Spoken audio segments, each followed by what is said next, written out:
Hi guys, back to talk about body paragraphs. So if you're watching this video, hopefully you have already finished all of your introduction paragraph. That should be completed. If you haven't completed that, just hit the back button, and I have a bunch of videos, actually just 2 videos, about how to write a great introduction paragraph for your science ethics essay. So make sure you do that before you watch this video. Okay. So let's talk about body paragraphs. That's like the meat of your essay. That's where you're giving all of the reasons why the topic, the germline editing, is ethical or unethical. And so you should have decided in your introduction paragraph if you were saying that it's ethical to do this or if it's unethical. That means, like, yeah, it's ethical. I agree with germline editing, and here's my reasons. Or no, I think it's unethical, and that means I don't agree with what they're doing, and here's the reasons. And you should have listed those in your thesis statement.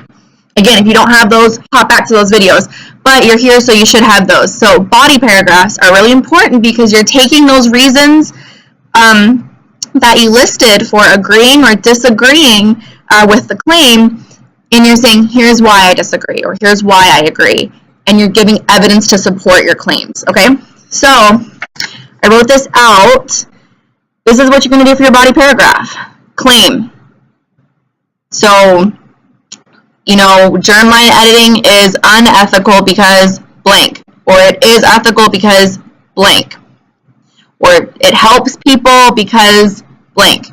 And then you're going to go through your articles that you did all that highlighting on and find a quote that supports that. So if you're saying, you know, I agree with germline editing, the reason is it helps get rid of diseases that destroy people's lives. Go find a quote that talks about those diseases being eradicated. That means, you know, they don't exist anymore, okay? And then explain your quote. Explain it in your own words. Don't make this more complicated than it is. Sometimes people get freaked out, like, what does that mean? Explain it. It just means go look at the quote and say, like, what did you take away from that quote when you read it? What did it mean to you? Okay? And then you just do the same thing, repeat. Find another quote.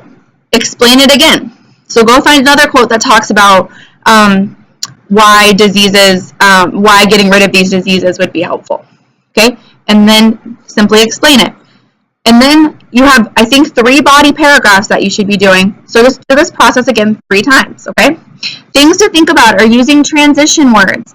That means words like first, then, next. Secondly, I'll talk about. Second thing to think about. If you see a lot of places where you're saying I think and then making a statement, just try taking I think out of it.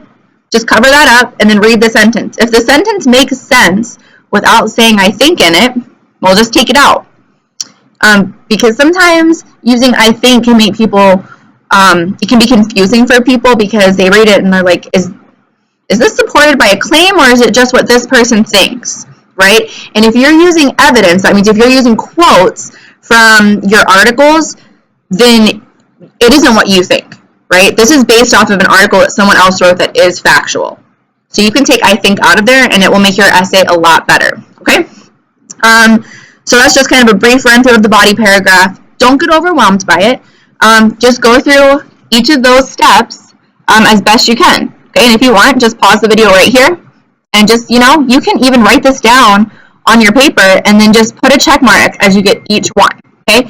You can do it. Up next is conclusion paragraph. Good luck.